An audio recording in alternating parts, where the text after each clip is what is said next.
আসসালামু আলাইকুম রহমতুল্লাহ। আশা করছি সবাই ভালো আছেন। আলহামদুলিল্লাহ আমিও ভালো আছি। আপনি যদি আরবিতে বলতে চান দূরে যেও না, এটার আরবি হবে লা তারহ বাইত, অর্থাৎ লা অর্থ না, তারহ তুমি, দূরে যেও না অর্থাৎ বাইত, বাইত অর্থ দূরে যেও না। লা তারহ বাইত, দূরে যেও না। Don't go fur. আবার আপনি যদি আরবিতে বলতে চান কত দূরত্ব, অর্থাৎ দূরত্ব বা দূরে, তাহলে বলতে হবে কাম মুসাফা বা কাম আল মুসাফা। কাম মানে কত, আল মানে নির্দিষ্ট করে আমরা বলার জন্য, যেমন ইংলিশে আমরা দা ইউজ করি নির্দিষ্ট, আবার বাংলাতে টি ইউজ করি টলশিকার টি।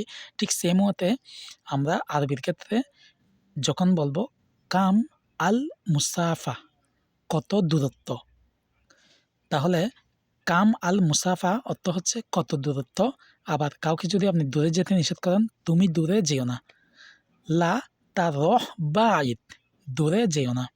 ভিডিওটা ভালো লাগলে অবশ্যই লাইক, কমেন্ট এবং শেয়ার করবেন এবং পেজটা ফলো দিবেন। সবাই ভালো থাকবেন। মাশাআল্লাহ।